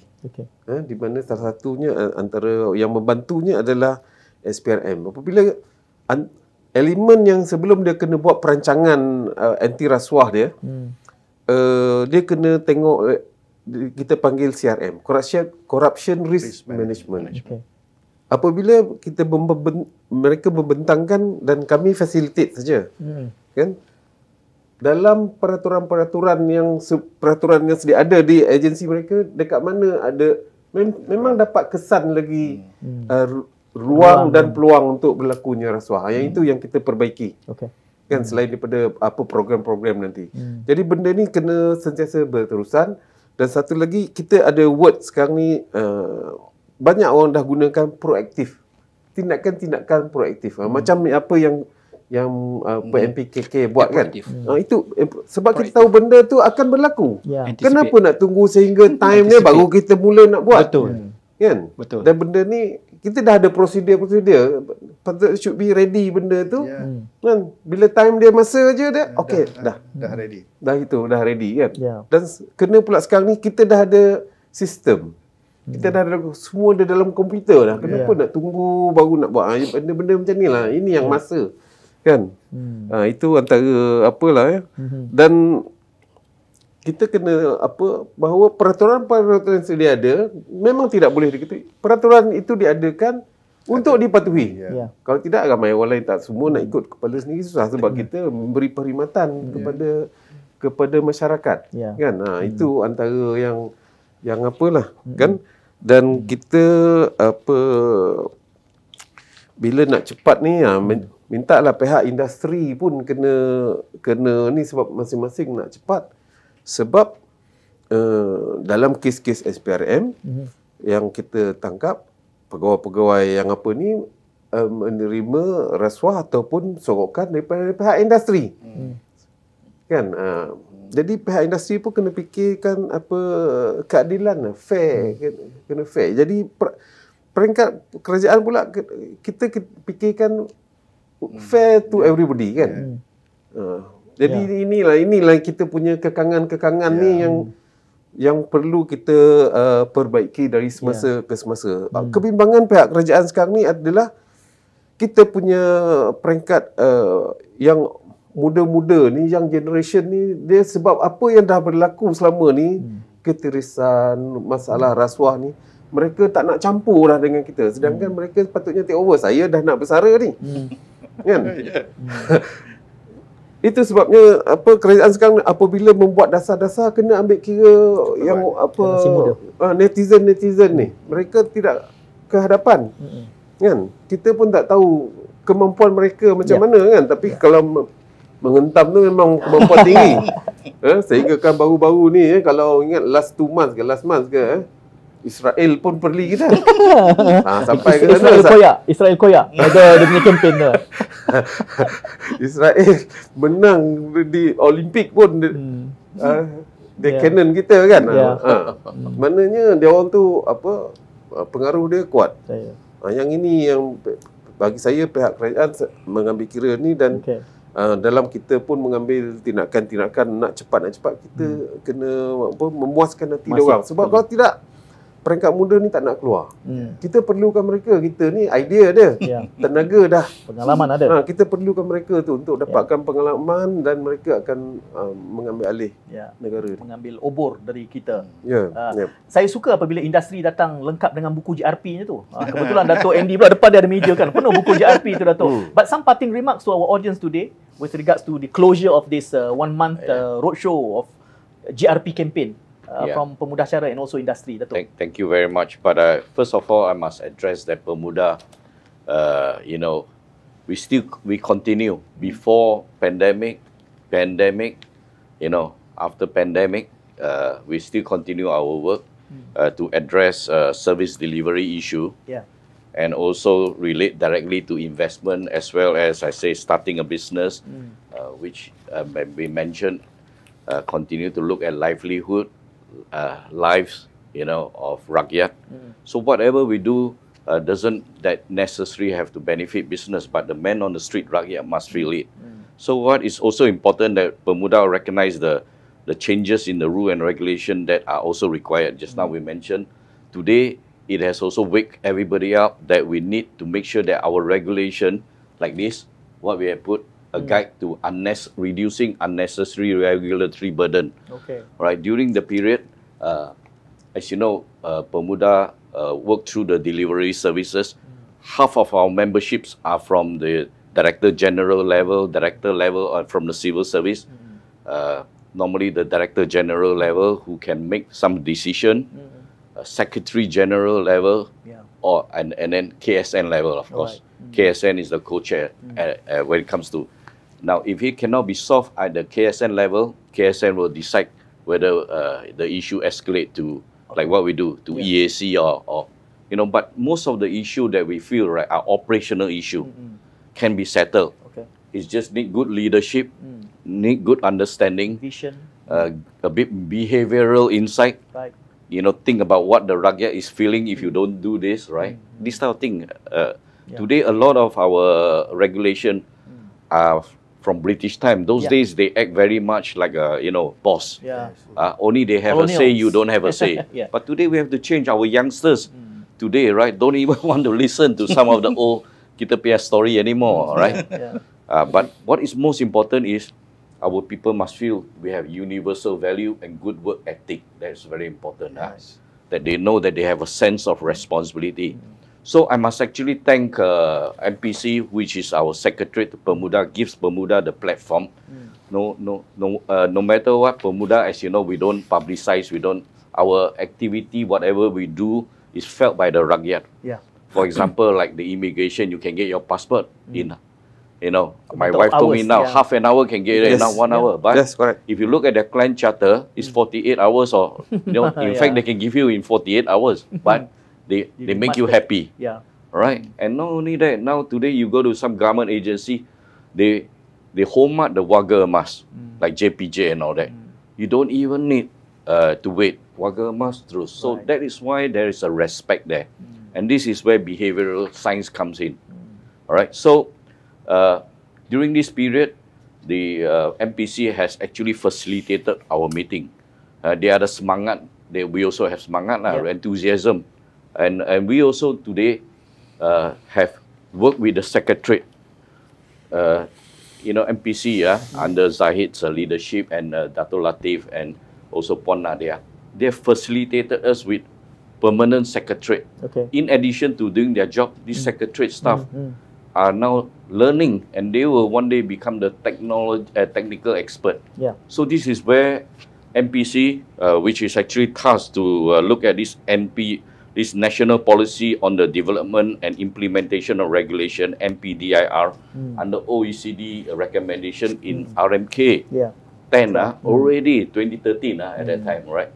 Already have been promoting this. So every year when MPC promote this, you know, which is good, because why I bring all this book is every time when they promote this, I get a new copy.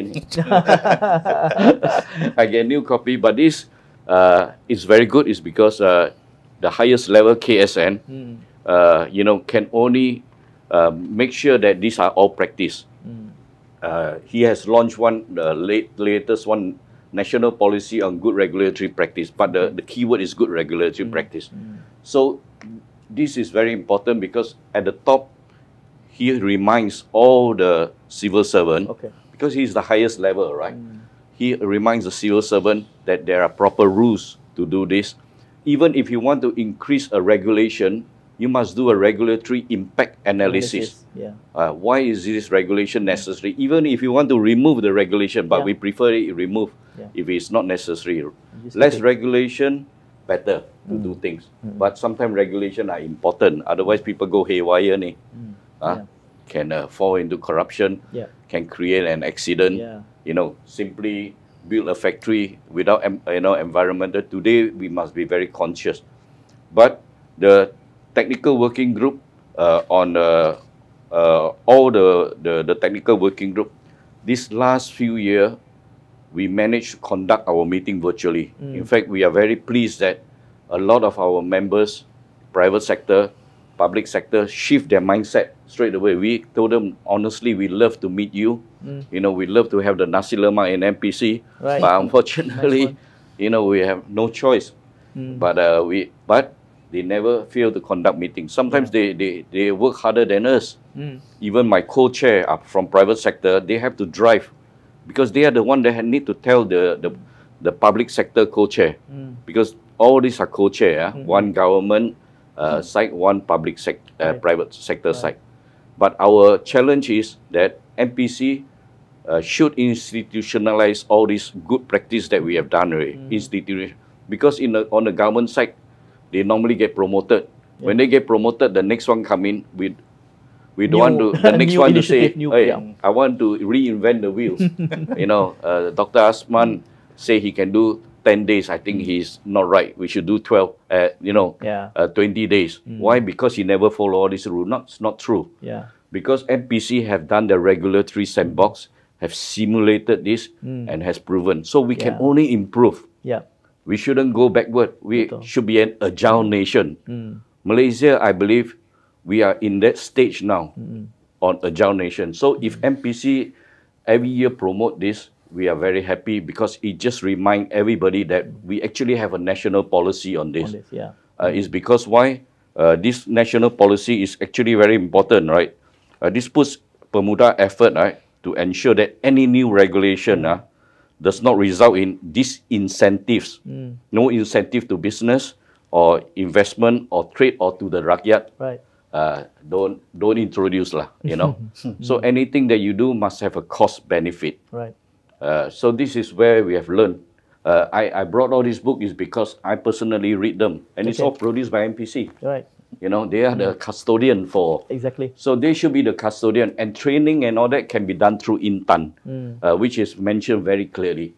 So I hope that you know, the civil service and the rakyat know that we have such a good practice. It's because at the end of the day, we want to make Malaysia a competitive nation, to invite investors. People have job. We have a value add in ourselves, and we can move up the value chain. Right. That is my encouragement. That you know, whether the process is through the whole channel, we have unified public consultation. All right. But whatever regulation we have, I would say that we are in a constant need to reduce them. Pemuda has actually done a guillotine approach. In over the period, we have removed almost 50% of whatever regulation that existed. So this is a continuous process. You know, some of them are archaic. You know, they are done in the 1940s, 1950s. You know, today our members, our youngsters like this, they would like to check everything on the device. They do not want to fill up form. They don't want to do like what I say on some process where you go online to register, you will go offline to submit form, then you go online to bayar, then you go offline to show that you have bayar. And what is this? In hybrid is no. If you want to go, one piece flow from, you know, no interaction, 24/7. If I feel today I want to pay, I want to do a submission for the plan, you know, I can do it from Europe. My staff don't want to sleep, he can also do it. And then tomorrow wake up, you know, selesai. And the last part is, whatever dealings we have with the government under this digitalization program, it must be as simple, clear, concise. You know, we must be communicated. Don't go and design anything in isolation, thinking that you know best. The days of government knowing best, I think it's over. We need to discuss. All right, because it is not the individual government office that are thinking that they know how to run it, you know, and don't always have the act behind you that you are ever ready to punish. Like I said to him, if I said to Dr. Nasman that when we build the factory, you know, if we do anything wrong, you can still come and seal the factory. You can still come, but they have the right to come and inspect anytime they like. That is within their regulation. Bomba has the right to do every year Bomba inspection. JKKP also have. So look here, you have. Why punish right at the front? So encourage the business to go on, because everybody at the end of the day would like to do their best to help. Right, with that, I think, you know, I wish MPC and congratulate them for every year reminding the government that we have a good regulatory practice. Yeah, on the point of institutionalizing E10 and also Kulim's experience, there is a Malay idiom which goes sekali air bah, sekali pantai berubah. We don't want that to happen. Yes. Jadi kita nak benda ni diinstitusikan. Dr. Nazman, sedikit saya gesa tadi ditulis sekurang-kurangnya monograf bersama SPRM, bersama MPC ni. Saya nak facilitate dan saya nak amplify lagi. Bila dah siap penerbitan, itu sedap lah. Dah ada rekodnya. Silakan Dr. Nazman. Ya, terima kasih Zaid. Sebenarnya di peringkat Kerajaan Negeri Kedah, usaha-usaha itu sedang berjalan. In fact, minggu lepas pun saya sangat terhutang budi dengan MPC. Sebab saya rasa kita tak boleh berjalan bersendirian perkara ni, Syed. So pihak MPC sentiasa menghulur tangan untuk membantu. Minggu lepas kita ada, bukan minggu lepas, ni awal minggu ni, Ahad dengan Isnin yang lepas ni, kita ada satu lagi lab bersama dengan MPC. Kita nak buat work instruction, Datuk. Maknanya apabila plan masuk, ini dalam konteks negeri Kedah sahaja. Mungkin kita sedang develop benda ni. Contoh bila plan kebenaran merancang masuk. Sekarang ni Kulim tengok apa bila masuk. Pengarah perancang di Kulim tengok apa. Pengarah perancang di Majlis Bandaraya Alustar tengok apa. Di Sungai Petani tengok apa. Mungkin tengok perkara yang berbeza based on their own interpretation. Ini akan menjadi masalah. Kita bertuah juga kerana Yang Mohd Datuk Paduka SUK kami sendiri pun, dia yang take charge. Dia sendiri hadir dalam mesyuarat dalam bengkel itu 2 hari berturut-turut, tak balik ke office. Kami bersama-sama duduk situ fikir macam mana nak buat. Dan kita tengah bangunkan kita panggil work instruction ni supaya work instruction tu clear, jelas di semua peringkat. Supaya tidak ada lagi buat interpretation sendiri. Ini yang kita proses institutionalization tu sedang dilaksanakan. Of course, mungkin pihak MPC ada kepakaran yang lebih baik untuk menerbitkan buku-buku yang cantik macam ni.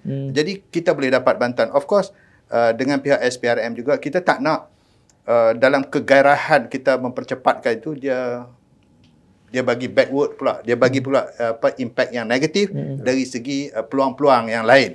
Sebab saya pun ditegur oleh SS saya. Dia kata, mungkin dia kata tak semua orang fikir macam you, dia kata.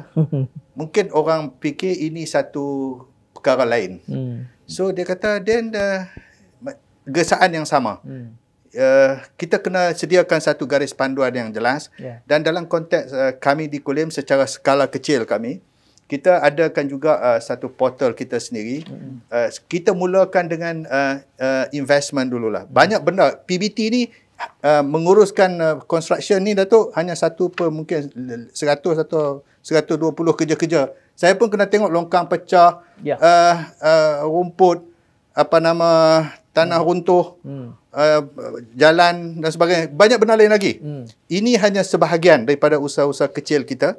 Dan kita bangunkan satu portal supaya saya pun fikir kalau saya sebagai industri nak masuk melabur di Kulim, saya pun nak tahu sebab saya bukan datang sini. Mungkin saya ada di US, mungkin saya ada di Europe, saya dapat cerita tentang pelaburan di Kulim, saya buka. Nak tengok. So kita ada satu portal, Datuk. Di situ kita jelaskan berapa fee kena bayar, berapa masa diambil, apa yang perlu dibuat dan sebagainya. Kita cuba yang terbaik. Mungkin ada kelemahan di sana sini, kita akan improve sebab saya percaya tidak ada benda yang sempurna. Kita baik macam mana pun akan ada kekurangan-kekurangan dia yang perlu kita baiki. Jadi saya nampak usaha-usaha untuk kita mengadakan kita panggil a good regulatory practice approach ini. Saya rasa dah sampai masa dia. Kerjaan macam Datuk sebut tadi, saya pun sebagai YDP di pihak berkuasa tempatan pun telah merasakan perkara tu. Bagaimana kita tak boleh lagi nak pergi duduk. Kalau orang Kedah ada tunjuk cengih lah kan. Orang tak heran kat kita pun. Because kita tak boleh lagi bertindak bersendirian. Kita kena ada engagement. Dan saya percaya proses sebab itu. Dalam E10 tu sendiri, kalau saya define E10 tu is effective interaction. It's not about regulatory framework, solely about regulatory framework, but also about the effective interaction antara pihak-pihak berkepentingan. Itulah saya punya saya rasa the spirit behind all this initiative lah. Itu sajalah saya. Buku merekodkan tu pada saya masih perlu. Saya berminat, saya nak baca, nak simpan. Bukan menggesa. Ini dari rakyat. Cik Syed. Baik, terima kasih Syed. Kita tahu bahawa peningkatan produktiviti adalah untuk kesejahteraan rakyat. Dan konsep productivity ini adalah hari ini lebih baik daripada semalam dan besok lebih baik daripada hari ini. Untuk mencapai maksud itu, kita perlu sentiasa ada idea-idea yang baru, dan idea-idea yang baru itu perlu dilaksanakan dengan pantas, dengan kadar yang segera, terutama pada masa sekarang untuk memulihkan ekonomi kita. Jadi terima kasih banyaklah kepada rakan panel kita yang bersetuju bahawa JRP ini adalah salah satu daripada kaedah kita untuk meningkatkan produktiviti ke arah kesejahteraan rakyat. Terima kasih. Ya, dan saya kira walaupun ini merupakan program khatimah kepada kempen sebulan ini, kerja susulannya masih banyak kerana it's a continuous process. Ihsan memperbaiki ini adalah merupakan satu yang tidak ada titik penghujung. Selama mana hayat dikandung badan, di situlah proses penambahbaikan ni, dan itulah mujahadah kita barangkali. Menjadi kerana kita ingat pesan di dalam ajaran agama mengatakan bahawa khairun nas anfa'un linnas. Sebaik-baik manusia adalah mereka yang membawa manfaat kepada manusia yang lain. Jadi apa juga perkara yang meringankan beban, yang memudahkan, menambah nilai, keuntungan kepada perniagaan juga adalah merupakan manfaat yang kemudiannya akan disebarluaskan. Jadi bagi pihak saya yang mengendalikan sebulan ni, saya sangat berterima kasih sekali kepada MPC, dan untuk sesi ini juga saya ucap terima kasih kepada Datuk Azim, Datuk Andy Siao, Dr. Nazman, Encik Zahid. Jadi jangan lupa, maknanya kuis kita tutup di sini. Okey, jadi keputusannya nanti pihak MPC akan menghubungi anda untuk mengetahui sama ada anda memenangi jawapan yang paling tangkas juga ni, paling awal dan juga betul. Dia kalau awal tapi tak betul pun tak menang juga kan. Tapi awal dan betul, jadi di situlah pemenangnya. Terima kasih kepada tajaan daripada MPC. Jadi tugas saya usai di sini. Terima kasih sekali lagi kepada semua panel. Mudah-mudahan kita sama-sama beriltizam dan menjadi sebahagian daripada ejen bersama-sama mujahadah kita untuk memperbaiki negara dalam konteks JRP dan juga semua inisiatif untuk menambah nilai kepada kehidupan kita bersama. Jadi jumpa lagi dalam kesempatan akan datang, insya-Allah. Assalamualaikum dan salam muhibbah. Waalaikumsalam.